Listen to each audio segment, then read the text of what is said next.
राधा एक सीधी सादी लड़की है। उसकी सास विमला तो उसे बहुत प्यार करती है, लेकिन उसकी जिठानी लता को राधा बिल्कुल पसंद नहीं। राधा अपने ससुराल में बहुत खुश थी, लेकिन उसकी ये खुशी ज्यादा दिनों तक नहीं टिकी, क्योंकि राधा का पति मिहिर उसकी सौतन ले आया। ये कौन है जी? आप किसको घर पर ले आए? ये इस घर की नई बहू और मेरी पत्नी सोनाली है। क्या? आपने दूसरी शादी कर ली? ऐसा करते हुए आपको शर्म नहीं आई? आपने एक बार भी मेरे बारे में नहीं सोचा? ये क्या बोल रहा है बेटा? तेरी पहली पत्नी के होते हुए तू दूसरी शादी कैसे कर सकता है? कौन है ये चुड़ैल? निकाल इसे यहाँ से। माँ राधा, आप दोनों एक बात समझ लो, मैंने सोनाली से शादी अपनी मर्जी से की है, वो यहीं रहेगी। और राधा, तुम्हें यहाँ रहना है तो रहो, नहीं तो निकल जाओ यहाँ से। पर सोनाली अब यहीं रहेगी। राधा को मिहिर की बात सुनकर बहुत दुख हुआ। वो रोते हुए अपने कमरे में चली गई। तभी मिहिर सोनाली को उसी कमरे में लाता है और राधा से कहता है, राधा, तुम गेस्ट रूम में शिफ्ट हो जाओ। आज से सोनाली मेरे साथ इसी रूम में रहेगी। ये क्यों इस रूम में रहेगी? ये मेरा कमरा है, आप इसे लेकर गेस्ट रूम में चले जाओ। ओह डार्लिंग, इस गवार को तुमने सर पर चढ़ा रखा है। छोड़ो ना, हम दोनों गेस्ट रूम में ही चले जाते हैं।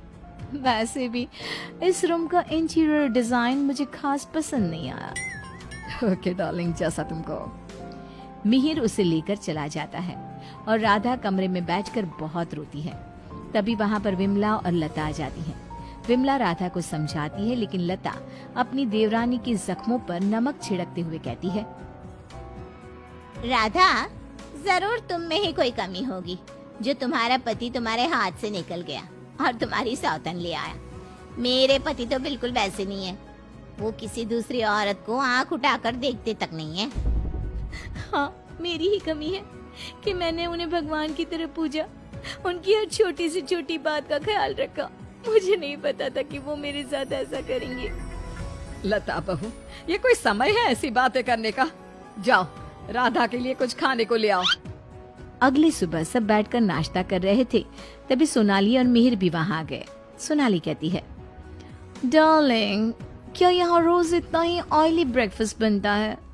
मुझे इतना ऑयली खाने की आदत नहीं, सुबह कुछ हेल्दी फूड खाना चाहिए। लगा तुम्हें अपना ससुराल अच्छा है, लेकिन यहाँ कोई भी मुझे पसंद नहीं करता। पसंद तो मुझे भी कोई नहीं करता, सब उस राधा के आगे पीछे ही घूमते हैं। चलो छोड़ो इन बातों को, आओ मैं तुम्हें घर दिखाती हूँ। लता सोनाली से बहुत बातें करती है।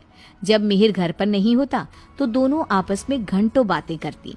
लता और सोनाली की नजदीकियां देखकर विमला सोचती है, ये लता बहू हमेशा सोनाली से गुड़ पर चींटी की तरह क्यों चिपकी रहती है?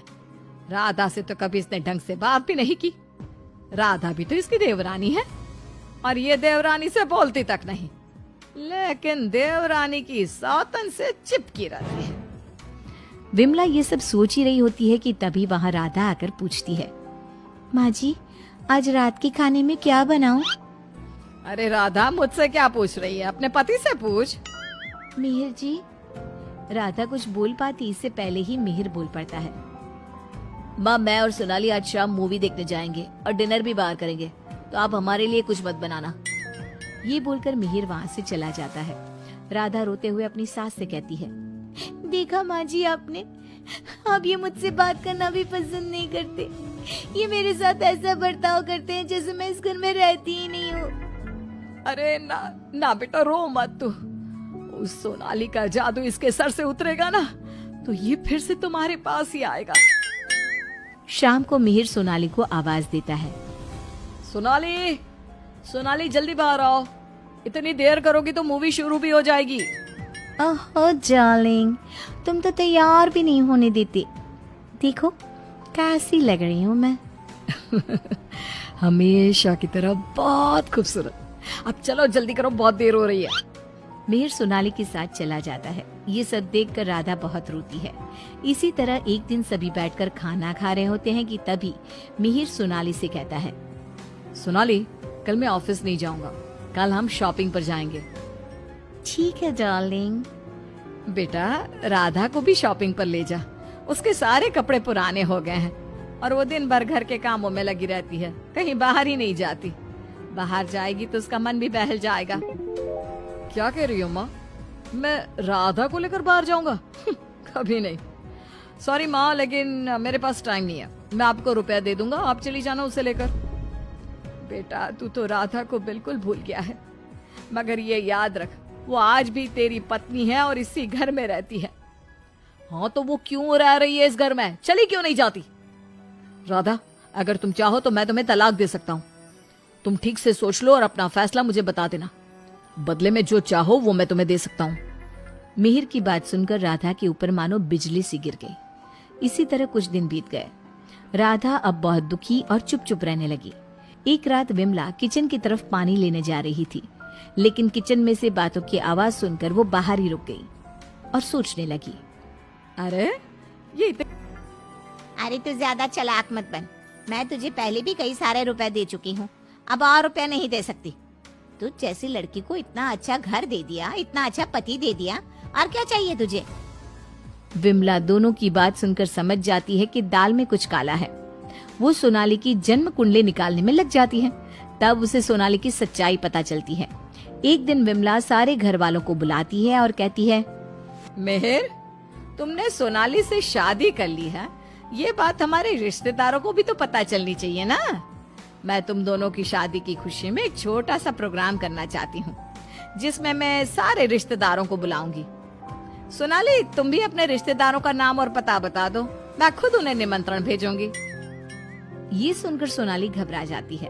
तभी मिहिर कहता है, माँ सोनाली का कोई रिश्तेदार यहाँ नहीं रहता, वो सब अमेरिका में रहते हैं। सोनाली खुद अमेरिका से आई है, इसलिए आप बस हमारे रिश्तेदारों को ही इनवाइट कर दीजिए। मेहर तुम बहुत भोले हो, तभी तो इस 420 सोनाली ने तुम्हें आसानी से बेवकूफ बना दिया। यह कोई अमेरिका से नहीं आई, ये जेल से आई है, और इसके घर वाले भी एक नंबर के चोर हैं। ये और इसके घर वाले लोगों को बेवकूफ बनाकर घर लूट कर ले जाते हैं, और इसको तुम्हारी जिंदगी में लाने वाली है लता। लता अब तुम बताओ, क्यों किया तुमने ऐसा? हाँ, मैंने ही सोनाली को रुपए दिए थी कि वो मिहिर को अपने प्यार के जाल में फंसा ले और मेरी देवरानी की सौतन बनकर इस घर में आ जाए। लेकिन भाभी आपने ऐसा क्यों किया? क्योंकि मैं जलती थी तुमसे। घर के सभी लोग और माँ तुमसे प्यार करते थे, मैं तुमसे बदला लेना चाहती थी, इसलिए मैंने ऐसा किया। भाभी आपको शर्म आनी चाहिए, आपने मेरा घर बर्बाद किया, मैं आपको कभी माफ नहीं करूंगी। सारी सच्चाई जानने के बाद मिहिर सोनाली को घर से निकाल देता है और राधा से माफी मांगता है। राधा मुझे माफ कर दो, मैंने तुम्हारे साथ ठीक नहीं किया। मिहिर मैं तुम्हें माफ नहीं कर सकती और ना ही तुम्हारे साथ रह सकती हूँ। मैं जा रही हूँ ये घर छोड़कर। लेकिन राधा इसमें मेरी क्या गलती? ये सब तो भाभी ने किया है ना, मैं तो बेकसूर हूँ। अगर सोनाली सच में अच्छी लड़की होती तो क्या तुम उसे छोड़ते? कभी नहीं। और इस बात की क्या गारंटी है कि कल तुम्हें सोनाली से अच्छी लड़की मिलेगी तो तुम दोबारा ऐसी गलती नहीं करोगे? राधा अपना सामान लेकर घर से जाने लगती है। विमला और मिहिर उसे बहुत रोकते हैं, लेकिन वो नहीं रुकती। राधा जाते जाते अपनी जिठानी से कहती है, भाभी आप क्यों उदास खड़ी हो? आपने जो चाहा था वो तो पूरा हो गया ना। मैं जा रही हूँ हमेशा के लिए। अब आप ही इस घर की बहू हैं। अब सब आपको ही प्यार करेंगे, बस। तभी लता का पति विकास आ जाता है और कहता है, नहीं राधा, ये इस लायक नहीं कि इसे कोई प्यार करे। लता तुम अभी इसी वक्त इस घर से निकल जाओ, मैं तुम्हें एक सेकंड भी यहाँ बर्दाश्त नहीं कर सकता। अगर मैंने तुम्हें इस घर में जगह दी तो न जाने कल तुम हमारे ऊपर कौन से दुखों का पहाड़ तोड़ दोगी। लता विकास से बहुत माफी मांगती है, लेकिन वो उसे घर से निकाल देता है। लता को इस बात का पछतावा था कि उसने अपना हंसता खेलता घर बर्बाद कर दिया। ना तो विकास अपनी पत्नी लता को माफ करता है और ना ही राधा अपने पति मिहिर को माफ करती है।